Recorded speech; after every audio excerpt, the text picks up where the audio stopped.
I want to actually dive right into the topic because I think I'd love our audience to also just get to know you through actually hearing the stories that you can hopefully share with us today. Hello and welcome to the Regenerative Edge. This is a podcast focused on creating a listening space for founders, directors, and changemakers who are tired of pretending that growing a business and healing the world have to be two separate things. This is not your typical business podcast. In this episode, Moh Al-Haifi will be speaking with Jannik Kaiser, co-founder of Unity Effect, to discuss his work and what brought him to regenerative evaluation. Enjoy. Starting with one question that I've actually been holding, that I know we've known each other for quite a while, but actually one question that I haven't asked so directly is, has there actually been a moment at the start of your journey into regenerative evaluation, or maybe a specific person or a specific story that has kind of made you come to this point of realization that actually this should and can be done differently? There have been, and actually a couple of different moments and stories. But what I remember vividly is that I think, like most evaluators, we don't, grow up as a child saying, like, one day I want to be an evaluator. It's more that we stumble into the profession, and it's just the same that happened to me. So I was applying for a job as a student assistant, and then learned that I'm now working for a unit called Monitoring, Evaluation, and Learning. And my role was to copy data from PDFs into an Excel file. And while I was doing this, I was just tuning in what is behind each of these numbers.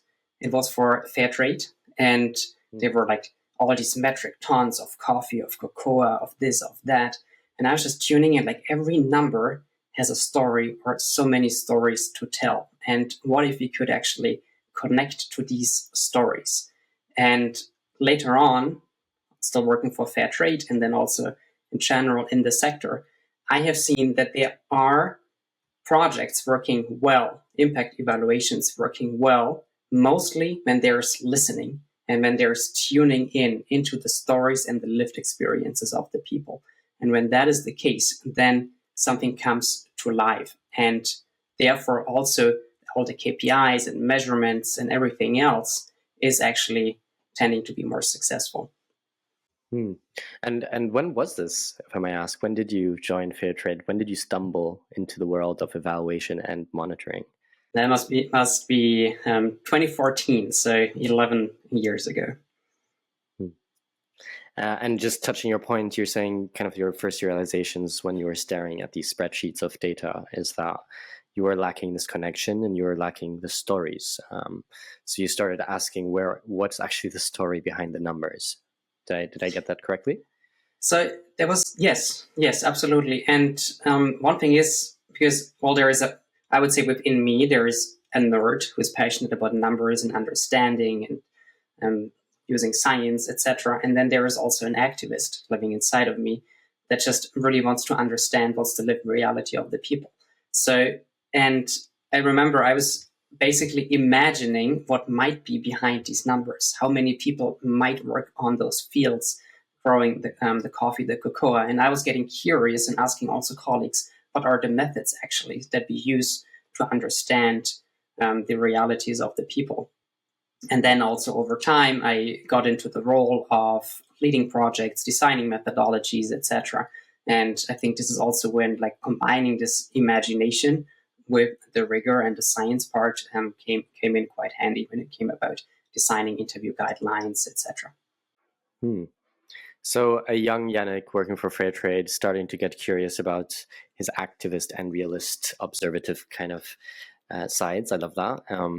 And over the years, you started to, become more curious and started to also become more curious about the actual design of how our people organizations like Fairtrade actually approaching, monitoring and evaluation. Can you maybe share a bit how you stumbled then across your next bigger journey, which is Unity Effect? What is Unity Effect? What do you guys do? And how did that evolve out of that early, questioning in Fairtrade? So Unity Effect is a social enterprise. I'm one of the co-founders, and as you beautifully put it, co-stewards of the organization. And our purpose is leading change from the inside out. So it's connecting people, teams, organizations to their essence, what they deeply care about, and then support in living this in connection with oneself, but then also this question of how to be strategic at the same time. And we not only do impact evaluation or regenerative evaluation. That's only one of 3 core pillars that we have. The other 2 are learning experience design. So how, for example, to design peer learning spaces and strategies.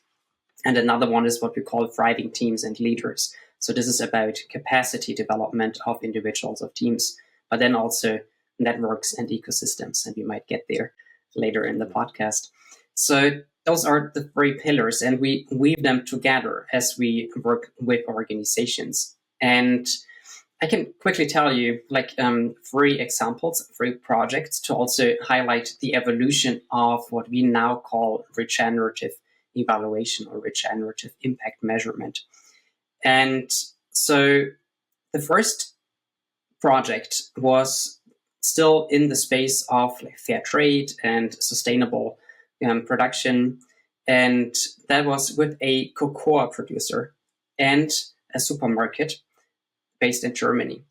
And all we got in the very beginning was a list of 10 KPIs that 2 organizations thought about in one meeting when they met. And then the challenge was here's that list, now turn this into an impact framework, a theory of change, into a methodology, into a project, etc. So we were there and thinking, so how can we do this living into the values of fair trade, living into the values of equity, of justice? And that meant for us that we are not defining what the impact is, and we are not defining the theory of change, but we are facilitating a process where all actors meet on level playing ground. And this is actually what we did and emphasized. So it meant convening all stakeholders in one room. It was beginning of the pandemic, MS Teams room. And there we had the cocoa farmers next to traders, next to supermarket representatives, and then also talking about the tough issues.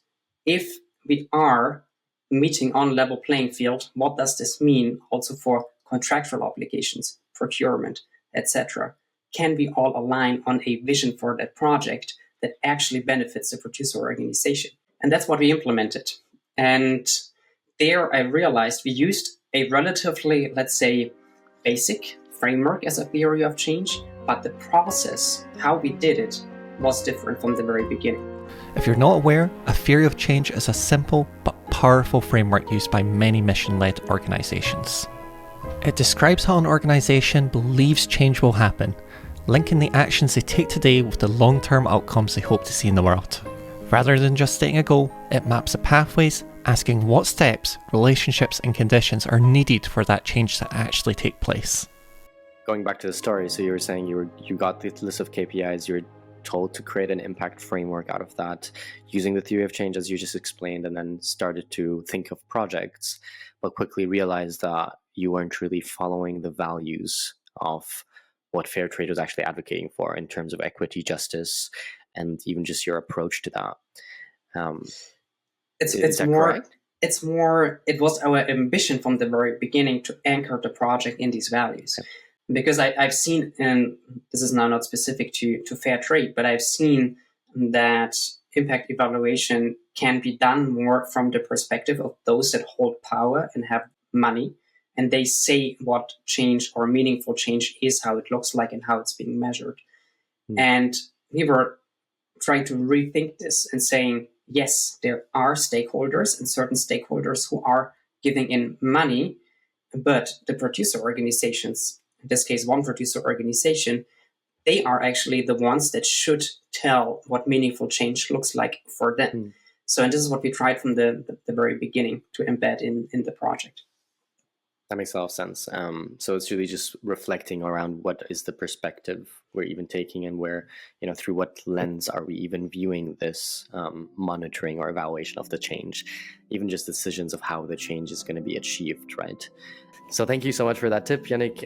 If people want to reach out to you, if they want to learn more about the concept of regenerative impact and evaluation, where can they get in touch, or where can they learn more? Absolutely. So I wholeheartedly invite you to have a look at our website.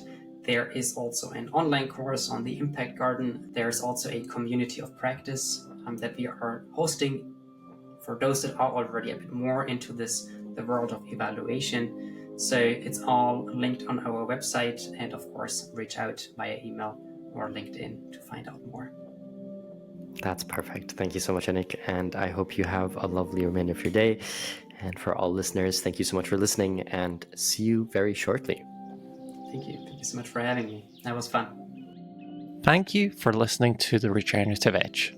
We hope you've enjoyed today's episode and will tune into our next installment for more Jannik and a deeper discussion on impact evaluations and what a regenerative approach looks like, alongside financial considerations and shifting power. To continue the discussion yourself, you can visit the website in our description. The Regenerative Edge is stewarded by Zebra Growth, an agency working to shift the marketing landscape for intention and practice towards a regenerative approach that nurtures resilience, cultivates connection, and redefines what success can mean. This podcast is also nourished by the talent and insight of our foundational partners, Unity Effect and Tandem, who you'll meet throughout Season 1. Walk to the edge with us. The bridge is wide enough for all.